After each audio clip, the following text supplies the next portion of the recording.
My name's Mike. I'm 36, and my wife, Nicole, and I have been married for 7 years. We don't have any kids, and we live in the house my parents used to own before they moved to a retirement place. They handed it off to us to take care of, and one day it'll be mine outright. Until last night, I thought we had a decent marriage, nothing perfect, but good enough. So last night, Nicole said she wanted a quiet night to herself. After dinner, she went into the den to watch her shows while I bounced back and forth between watching the Spurs match, soccer, and catching up on little things I'd been putting off around the house. By midnight, I figured I'd check in on her. That's when I saw she'd knocked back 2 whole bottles of wine and passed out on the couch. I walked over, about to carry her up to bed, when her smartwatch buzzed. A message popped up on the screen. It read something like, "LOL, I can't do that. My husband would beat the hell out of me." That hit me like a brick. I tapped the message. It opened a thread with a guy named Brian. Now, Brian's not my best friend, but we've known each other since high school. We've played in a local 5-side league, had a few beers now and then. Decent guy, or so I thought. As I scrolled up, still with the watch strapped to her wrist, I saw the thread had been going on for a while. It started off flirty, winks, jokes, nothing crazy, but it was wrong. Then I got to last night's messages. Nicole was drunk, and she wasn't hiding anything. She was straight up begging Brian to sleep with her. I'm talking multiple messages saying how she'd always wanted him, how nobody would ever know, and the one that stabbed me the hardest, I'm great at keeping secrets. I tried to scroll further, but the watch wouldn't let me. I didn't have the passcode to her phone. I ended up putting her to bed and just sitting in the kitchen, staring into space until I dozed off. I was up by 5:30 a.m., when I get in my work van, and just couldn't do it. I sat there behind the wheel, heart pounding, feeling sick to my stomach. I walked back inside, grabbed the half-empty bottle of vodka, topped it off with some soda, and took off down the old railway path by our place. We lived near a long-abandoned track surrounded by woods. I must have walked miles before I sat down under a railway bridge, stewing. I was mad, hurt, disgusted. The kind of betrayal that burns a hole through your chest. I started thinking wild things, like ghosting her completely, vanishing, changing the locks while she was out, tricking her into stepping into the backyard, and then locking the door behind her. It sounds childish, but I was spiraling. Sitting there with that bottle, it felt like my whole life had been ripped apart. That message, I'm great at keeping secrets, that one keeps ringing in my head. Like, who is this woman I married? The love I had for her disappeared in an instant. Thankfully, 2 older women walking their dogs saw me under the bridge and checked in. I told them everything. One of them said something that snapped me out of the downward spiral. "Son, drinking right now will ruin your life." She was right. I dumped the vodka and called my buddy, Tyler. He said I could crash at his place, told me where the spare key was. We live in a town of about 150,000, so it wasn't far. I made it there, sat on his couch, and just tried to breathe. Meanwhile, Nicole had started texting, asking where I was since my van was still at the house. I told her the van wouldn't start, and I got a ride to work. She seemed to buy it. When Tyler got home around 5, I told him everything. I also told him not to say a word about Brian. I'll deal with that scumbag later. I know some folks say he didn't technically cheat, but come on, he messaged my wife first, and the whole tone was flirty from the start. He knew who she was. He knew she was married to me. That's a line you don't cross. Tyler convinced me to lay low for a bit and talk to a lawyer. I actually made that call today. I'm figuring out my options. But last night, I was exhausted, physically and mentally. Tyler drove me back home around 6 p.m., and the second I walked in, Nicole was on me, asking all sorts of questions. She said something didn't feel right. I left my thermos in the van, and she knew something was off. I was too tired to lie. So I just said, "Yeah, something's up." Then I looked her in the eye and started to tell her the truth. The second I got out of the shower that night, I found Nicole sitting at the top of the stairs, eyes red and soaked in tears. I didn't waste time. I told her what I saw. That message on her smartwatch? I read it all. Every word. And I told her, flat out, that she was a disgusting cheater, and I wanted nothing more to do with her. Her whole posture changed in a second, from defiant and smug to scared and small. Great at keeping secrets, huh? Begging Brian for sex, huh? I said, "Yeah, I saw it all." She broke down sobbing, but I just walked right past her and went upstairs. I was done. From there, the excuses came pouring out. She was drunk, vulnerable, claimed she never actually planned to go through with anything, that he messaged her first. that it didn't mean anything. It was the exact garbage everyone online warned me she'd say, like she had a playbook in her back pocket. The only thing she didn't do was blame me, and that's probably because she knew I'd throw her out on the spot if she tried. I told her I wanted a divorce. Told her she had a month to pack up and get out. From then on, she was sleeping in the spare room. Since then, I've barely said a word to her. Just give her a cold stare when she starts talking nonsense. She stayed in the spare room last night, and I haven't texted or spoken to her today either. If I was lucky, she'd be gone when I got home from work. But I never get that lucky. Now here's where things get real sticky. I told my parents what was going on, and I didn't get the reaction I expected. My mom. She flat out refused to let me kick Nicole out. Said I couldn't throw her out into the street. Nicole and my mom have always been close. My mom basically sees her as the daughter she never had. We were coming up on 11 years together this December, and my mom went full defense mode, saying we needed to work it out like adults. She said, it was just words. She didn't do anything. I couldn't believe it. This is my house. Or it will be. It's owned by my folks, but it's going to be left to me one day. I've done nothing wrong, and now I've got to live under the same roof as the woman who betrayed me? I've got a meeting set up with a divorce attorney next week. Until then, I'm doing my best to avoid Nicole. She's probably never going to come clean about anything else, and maybe I'll never know if that conversation with Brian was a first or just the latest in a long line of secrets. Doesn't matter. I'm done. 20 days later. It's been nearly 3 weeks since I found out Nicole was trying to hook up with Brian. And now, this house has turned into hell. I gave her a full month to move out. She's still in the spare room, but it's crystal clear now she has no plans to leave. After all, she got my mom on her side, and she has nowhere else to go. But that's not my problem. I've met with my divorce lawyer several times already. The petition is being drawn up, and she'll be served soon. I also opened my own bank account and took half the funds from our shared account. It's only fair. The house has turned cold. We both avoid the living room like it's cursed. I work late just to avoid being here. For a while, I completely ignored her, but I started doing what folks online call the 180. Basically, I've been cold but civil. Funny thing is, it actually helped. When I was stonewalling her, I felt like the bad guy. Like I was the one who did something wrong. But now, I treat her like a stranger I barely tolerate, and it's easier to sleep at night. Except for one time. I found her crying on the bathroom floor. I helped her up, gave her a quick there kind of hug. But I'll admit, I didn't trust a bit of it. Part of me wondered if she staged that just to get sympathy. She's been promising to do anything to save this marriage. So I tested her. I said, all right, let's do a lie detector test. At first, she agreed. Then a few hours later, she came to me with her tablet, talking about how polygraphs aren't reliable. Her anxiety disorder would throw off the results, she said. I just laughed. A real, bitter laugh. That was all I needed to hear. She'll do anything, except tell the truth. But here's the real kicker. It doesn't even matter anymore. After reading those filthy messages to Brian, something inside me snapped. I don't see Nicole as the woman I loved anymore. I see trash that needs to be taken out before it stinks up the whole place. As for Brian, I outed him to our friend group a few weeks ago. He's been completely iced out. Nobody talks to him anymore. The coward wouldn't even take my calls, just blocked me. He deserves everything coming to him. Then there's my mother. I've had multiple arguments with her. I finally asked her why she keeps siding with Nicole. Turns out, it's because she sees her as the daughter she never had. My mom lost a baby before I was born, a daughter. Nicole filled that hole for her. So now, my own mom is choosing my cheating wife over me. And my dad? He just stands there, quiet like always, letting her call the shots. People online say I'm selfish because it's not technically my house. Maybe they're right. But I can't live like this anymore. If it comes down to Nicole or me, I'm choosing me.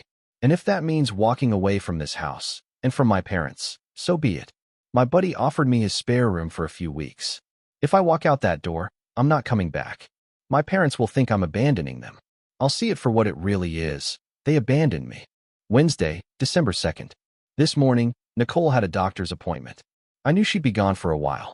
So I packed my things, left the house keys on the kitchen table, and laid the divorce papers right next to them. Then I walked out, for good. I've blocked both Nicole and my mom's numbers. From now on, anything that needs to be said will go through my lawyer.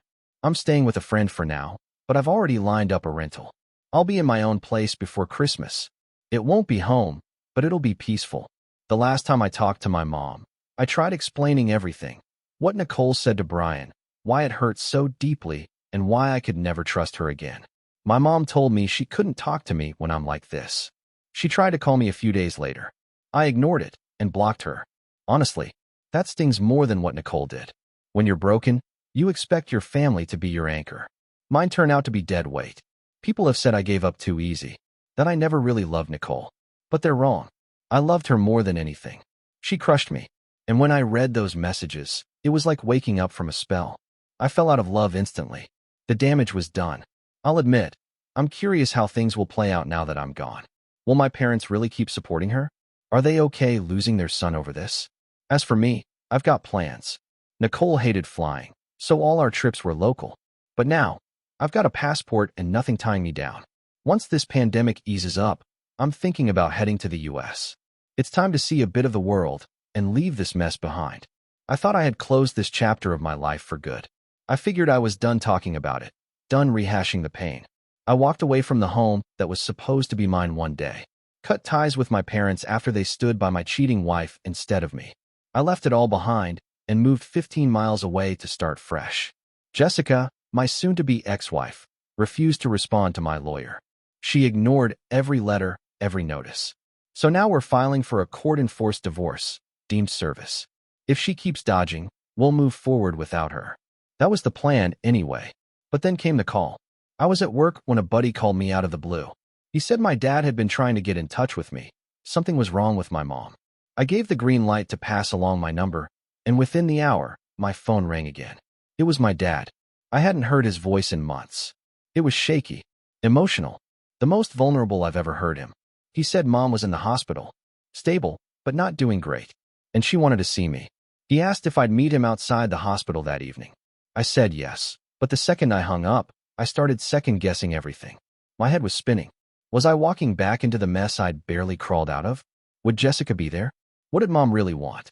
I even thought about asking if we could just talk on the phone, but I knew deep down that wouldn't be enough. I had to go. The hospital visit. That night, I almost backed out. I sat in my car outside the hospital, hands gripping the wheel, sweating like I'd just run a marathon. I half expected Jessica to jump out from behind a bush. I met my dad at the entrance. It was tense. He tried to hug me. I said no. I told him flat out. If Jessica was there, I was gone. He assured me she wasn't. When I walked into that hospital room, I barely recognized my mom. Her face was bruised, black eyes swollen shut, side of her face yellow and purple. She had shattered her elbow, broken 2 ribs, and slammed her head on the pavement during a fall. She looked like she'd been through a war. But when she saw me, her face lit up. She said she'd missed me, wasn't sure she'd ever see me again. I told her if she really wanted to get a hold of me, she could have found a way. We talked. She said she wanted to mend things between us. Then the conversation turned to Jessica. I asked if she was still living in the house. Mom hesitated. Dad looked uncomfortable. Then Mom admitted, yeah, she's still there. She said Jessica's not in a good place. She's lost without me. That's when I knew nothing had changed. Mom hadn't had any epiphany. She still wanted things to go back to normal. She said the house would always be my home, but I told her I didn't want it. All it holds now are bad memories. I stayed less than an hour. Before I left, I told Mom not to wait by the phone. If I reach out, it'll be when I'm ready. Dad walked me out. He asked if we could keep in touch. I said we could. Whether that's the right choice, I guess time will tell. That night, I was a mess. Sad, angry, relieved, confused. But I was also glad I went. I got the closure I needed. Jessica and the divorce. After that visit, Jessica finally responded, through my dad, of all people. She said she was sorry for making it harder than it needed to be. That she now understood she couldn't fix things and needed to move on. She didn't want anything in the divorce. She'd leave the house once she could afford to. That was fine by me. The paperwork's almost done. Just a few final steps, and then it'll be official. My parents in the house.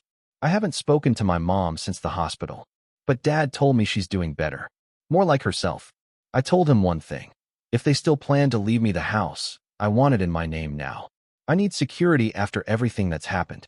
Then, maybe, we can start to rebuild our relationship. The battle in my mind. The hardest part now isn't the house, or the divorce, or or even Jessica. It's in my head. You see, the brain's a funny thing. When I was 5, I ate truffles at my grandma's house. Got sick. Threw up. I've never touched them since, but I can still taste them when I think about it. That's how powerful memories are. That's what I'm afraid of. That 30 years from now, I'll still feel this pain. Still taste the bitterness of betrayal.